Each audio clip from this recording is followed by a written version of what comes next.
Welcome to Back on the Broomstick, A modern witch's spoken word grimoire. where two witchy friends from way back are reconnecting to their pagan roots after a long period of mundanity. We're rewalking the path of the wise and trying out all the latest spells, rituals, and magical theory in today's witchcraft and pagan practices. So grab your wand and your incense Your cauldron and your crystals and join us as we get back on the broomstick. Hi, and welcome to another episode of Back on the Broomstick. On this episode, we'll be talking about leap year magic of that ephemeral day that comes around once every 4 years. Are there spells you can do? Are there magical correspondences here? Or is it all made up bullcrap? Helping you sort fact from fiction, I'm Laylla. And I'm Chelle, who always looked at Leap Day as an extra day to take a nap. Oh, that's a good one. Yeah, I have a lot of birthdays in February, and I know some people that were born at the end of February, but I think I've only ever known one person that was born on Leap Day. Actually, fun fact, and I know you know this, but I'm giving our listeners a fun fact. Myself and my siblings, all four of us were all born on holidays. And although I am not the leap year baby in my family, I do have my youngest sister is born on February 29th, my little leap sister. And I never remember how old this kid is. I think she might be 36, but I'd have to do the math with the leap year. Like, she gets a real birthday this year. That's all I know. Isn't there like a play, The Pirates of Penzance or something, where part of the funny thing is the main character was born on Leap Day, so they said he wasn't really 21. He was actually 7 or something like that. Yeah, when my sister turned 21, I think we used to tell people she was like 6 or 7. And Yeah. it's been a family running joke. Poor kid. I love Tortured that. her whole life. Well, not only people who are born on February 29th get like the short end of the stick, but February 29th itself actually has some infamous history. Ooh, do tell. Well, there were 2 serial killers that were born on February 29th, and I don't remember their names. I'll either remember to put it here or I won't. Future Laylla here. There are actually 2 serial killers who were born on Leap Day. One of them is Richard Ramirez, also known as the Night Stalker. He was born on February 29th, 1960. And one of the few female serial killers, Eileen Wuornos, was born February 29th, 1956. And fun fact, although these 2 were born in February, most serial killers were born in the month of November. But interestingly enough, according to the Salem Witch Museum, on February 29th, 1692, the very first warrants were issued in the Salem witch trials. I happen to have known that, yeah, because that's just like right down the street from my house. Yeah, they issued the warrants for Sarah Good, Sarah Osborne, and Tituba on February 29th. If I was alive during then, I would have said, this doesn't count because this day doesn't exist except for every 4 years. Oh, I like that you said that. We'll get into our magic about that later and some of that, liminal space of this day. Well, there are, people always think, oh, geez, it's Leap Day. There can't be any magic or spell work or anything you can do for that. Oh, friends, but there is.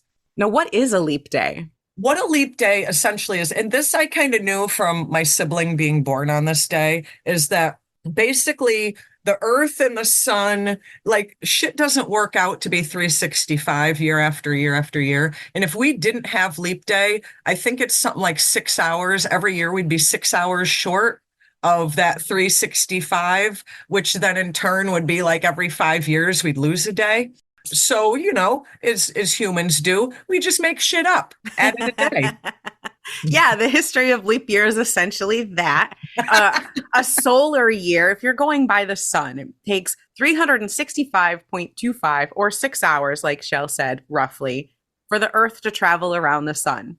So that's not exactly our 365-day year. And back before the calendar that we use now, they still had leap years occasionally.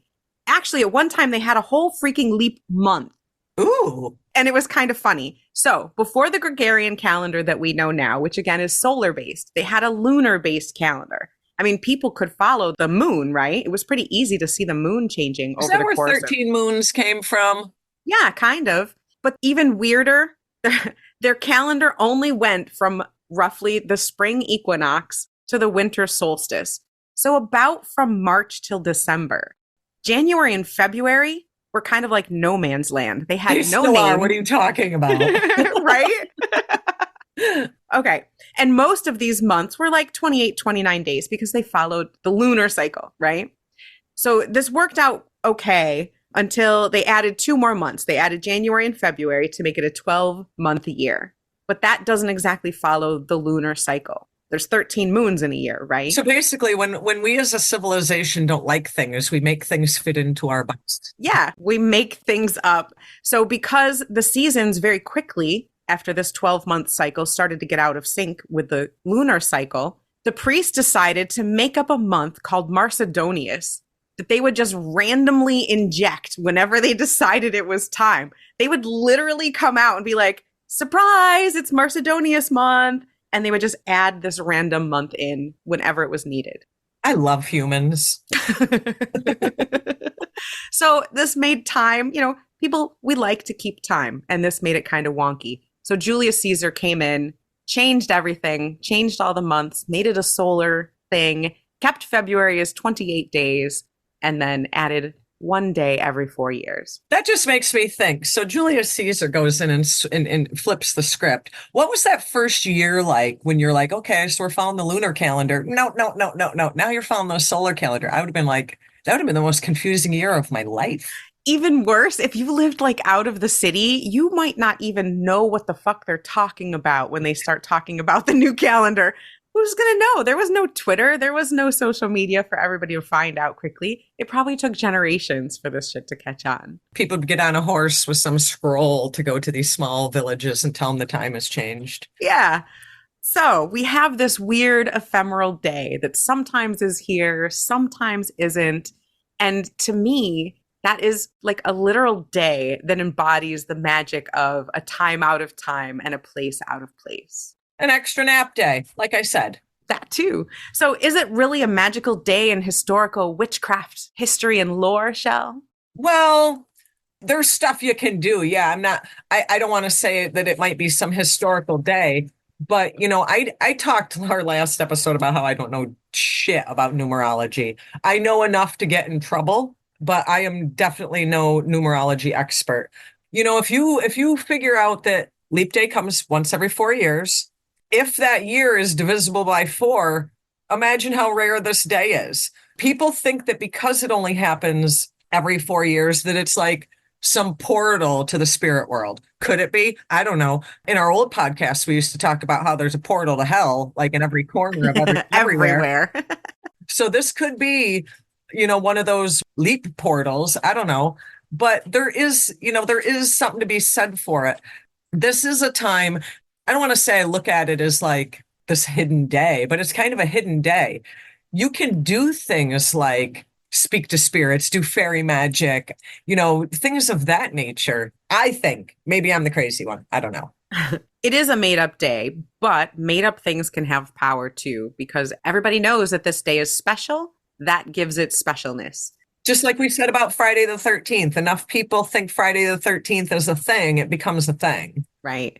I like what you said about how rare it is. And I kind of think of it like there's that saying, once in a blue moon, that we talk about when something is rare. But those fuckers happen about once a year. Not very rare at all. I know, right? This is so rare. Not only does it only happen once every 4 years, but like we skip one every 400 years. It's super rare and it's special. And so you can use that as a day to reflect on the past and on your future, because it didn't exist, this day for 3 years, and now it suddenly does. So it's a day to uncover hidden things, like you said.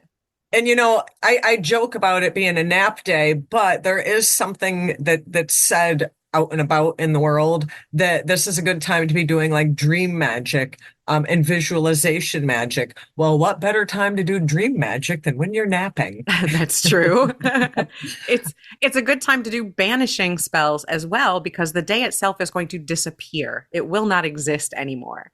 You can do curse breakings for the same reason. If you have spells that you need to break, or hexes or curses, the 29th is leap day is a fabulous day to do it, because the day itself will no longer exist as of dawn the next day. It's a balancing of the lunar and solar calendars. So you can use it as a day to balance yourself, to balance your lunar and solar sides. You could also do things that are, I don't know if positivity magic is the right word, but because it is kind of this special once in a blue moon kind of event, you know? Hmm. So you can bring in positiveness and you can also kind of put out long-term intentions, Yeah, something that, especially if you're going to set it for another 4 years, because right? it's going to go internal, it's going to go inside. What a great time to do shadow work and set intentions that are going to take a long time to come to fruition. Kind of like how people do that on either New Year's Day or on their birthday, quote unquote, set the tone for the year. This is a good way to kind of set the tone for the next 4 years.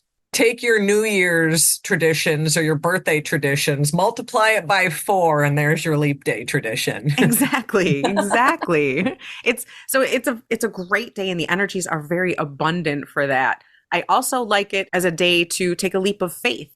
You know, if you want to take a chance, now is the day to set your intentions for that. You know, you can leap over a hurdle that you have or a problem you've been trying to solve. You want to know a fun fact? I always want to know a fun fact. Yes. This is actually, it happens in a lot of cultures, but I guess for some reason it's predominant in British culture. Any of our folks in Great Britain, let us know if this is true. This supposedly is the one day where women can actually acceptably propose to men. Because as a society, men generally propose to women, and that's just the way it rolls. But on Leap Day, in some cultures, it is acceptable for women to propose to men. Well, that sounds like a pretty outdated tradition. And more than likely, it was something because the day was, a time out of time and literally topsy turvy. It's a day that doesn't normally exist.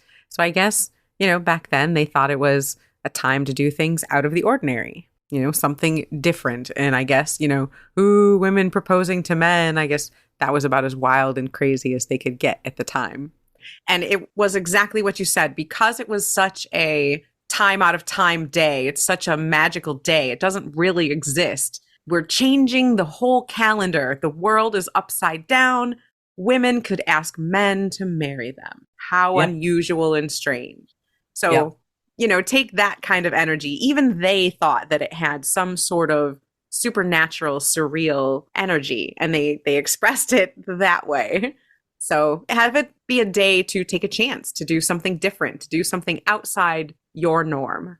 I do like the banishing that you touched on, that it's a good time for banishing magic because this whole damn world is full of a lot of negative attachments and a lot of negative energy. And for those of you that are thinking that negative is prevailing, this is kind of a good time to push that away, put some time and energy into getting negativity out of your personal space, or for those that are kind of, for lack of a better word, world healers, to kind of, put out there to maybe quell some of our worldwide negativity. Ooh, I like that. A lot of worldwide negativity That's a going on big right now. ask. It is a big ask, but sometimes you just got to do it and hope for the best. And the worst case scenario is you did it and it only helped a little bit. There you go. And I always say start small, do things to make your corner of the world better, banish the things in your life and your family and your relationships that are difficult and that are negative and start there and then move out to the community and move on for sure. Definitely a great time, a great energy to let things go that no longer serve you. But I like to talk real quick about how it's a good time to do fairy magic. I haven't heard that one. Tell me more. Well, like you said, it's kind of a place without place, time without time. Sounds awfully fairy realm, doesn't it? It kind of does. Yeah. Those liminal spaces are definitely where the Fae like to hang out. Well, kind of like the spirit world, the fairy world is kind of easier accessible when the veil is a little thinner. And if this is going to be such a special day, it would be my assumption that the veil would be a little thinner. I guess it could So, be. I mean, doing fairy work, you need to be careful, but this is a good time to put out. I almost don't even want to say this. Fairy magic wish granting. Oh, Be I don't careful. know. Be really cautious working with the Fae. That's all I'm going to say. You go on with your wish granting. I'm going to say be real careful asking the Fae for anything. I hear you and I get it, but I'm just saying that Okay. this is a time where folks kind of do a lot more of that. Leave an offering to the fairies.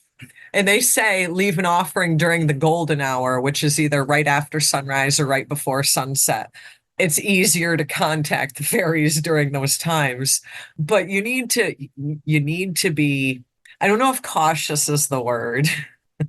I know you're working with Celtic magic and Celtic traditions, and so I know that working with the Fae is a little differently there, but for sure, be careful if you're asking That's anything why of I the. said, I wanted to put it out there because it's a thing for this time of year, but I just want to please exercise caution. I have definitely heard about, the banishings, working with shadow self, long-term goal setting. Those are for sure good things to do. I have a leap of faith spell that you can do that's relatively simple. Ooh, do tell. It requires two bay leaves or two small pieces of paper, a charcoal incense burner, and a candle. That's all you need. So you're going to set up your space and light your candle and get into meditative space. And on each of your bay leaves, you're going to write on one, you're going to write something you want to leave behind. And on one, you're going to write a 4-year goal, something that you want to have come to fruition by the next leap year.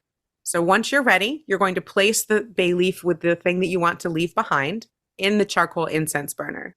And then holding the bay leaf of what you want to come to fruition in 4 years, you're going to push all your energy into that, raise your energy for your spell, and jump over your candle. I recommend a tea light. Nobody needs to get crazy here with a big tall candle. So just a little tiny candle, jump or leap over the candle. And then once you're on the other side, release your energy to the universe, blow out the candle, and save that bay leaf in a journal, on your altar, someplace safe, and keep that until the next leap year. And then that should be your bay leaf that you leave behind as you set a new intention for the next 4 years. So there's Ooh, your leap of faith candle spell for leap year. ooh, I like that. I like to always go back to tarot. I don't know why, it's my thing. Love it. But a little birdie told me that you came up with a Leap Day tarot spread. I did. I did. I can't wait for you to try this, Shell. But while I was doing my tarot journaling, I came up with a leap year spread, and it's 4 cards. And I'll put pictures up on our social media and maybe even do a post on our website so you can see this. So you go straight down in a row, 1, 2, 3. And then to the right of those cards, you place 1 card. That's 4. That's the leap card. And what they stand for is the first card is what your shadow has to teach you, what things you should possibly leave behind. I like. The second card is the biggest obstacle that you're facing right now. The third card is what is going to aid you in your transformation. What is your greatest gift? And then the leap card, the leap of faith card, is the major theme from now until the next leap year. So the theme of your life for the next 4 years. I like that. It's a lot less complicated than what I did last year. Y'all are gonna, What did you do last year? y'all are gonna laugh at me. Don't stop laughing before you start here, folks. Last year I laid out 29 cards. Oh, yeah, that sounds like you.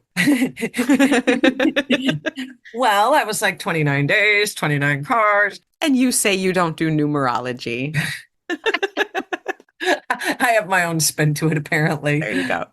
You know, that is one of the times, I generally don't do a read or do a spread that's more than maybe 8 or 10 cards at the most.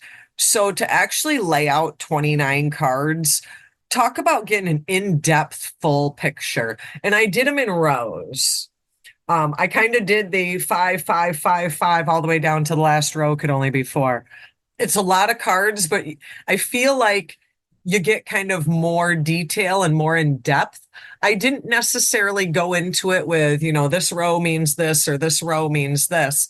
I just kind of looked at it as a story where the top card at the top row and kind of read it like a book all the way down and kind of what do you got to say for me for that leap year? So I didn't really have no rhyme or reason to the rows. I just kind of treated it more like a 29 card story. And I started at card 1 and read all the way down to 29. I like that. For big events like this, I like bigger readings. If I'm doing my New Year's spread or my birthday spread or a Samhain spread, they're usually much larger. not necessarily 29 cards, although Go big I or go home. I have done a Wheel of the Year spread that was quite large, but I tend to do bigger spreads at those times. So it makes total sense that you would do that. My Leap Year Tarot spread is only 4 cards. It's more condensed. You could certainly Right. do a bigger spread now because, like Chelle said earlier in the episode, this is a great time to set intentions, treat it like a new year, treat it like a special day. I mean, it Right. is a special day. We have given it special meaning. And just like with other things when we're doing spell work, you take the meanings that this day has come to be associated with and apply that to your spell work and to your magic. And that's when you're going to find the most power, the most alignment. You're going to be able to get into the flow of your spell work easier when you go with what's already there. Exactly. And I think the reason I liked that big spread is because, like I said, it was just so much more detailed than, say, a 6 card spread or a 8 card spread. It was almost like instead of filling in some of the blanks were all there right in a row for All you. filled right in. You didn't have to Yeah. ask any extra. Yeah. Those Yeah. are those are intense. Those are really intense, Oh, but yeah. beautiful and magical readings to do when you can really if you have the time to get into it, highly recommend doing one of the larger spreads on a special day. And, that would be something that might be a little hard to journal because of the extent of it, but it's definitely worth, if you are going to do a big spread like that for this time of year, to journal it and then go back 4 years, every 4 years, if you keep these journals and kind of, this is where I was 4 years ago. This is where I am now. This is where you kind of can chart that. But happening only every 4 years, you got to hold on to those notes and those journals for a good minute. Yep. I do digitally journal some of my things. I've said before that a lot of times my New Year's readings are recorded digitally, and I have a whole bunch of them going back years online in my digital folders. So I will often take a picture, I'll take a picture of the spread I and keep just it. don't have that much trust in the digital world.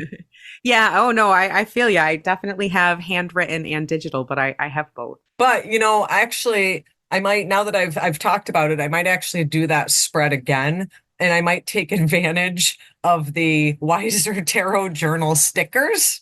Oh, yeah. Because, by the way, that tarot journal has some badass tarot stickers that I love.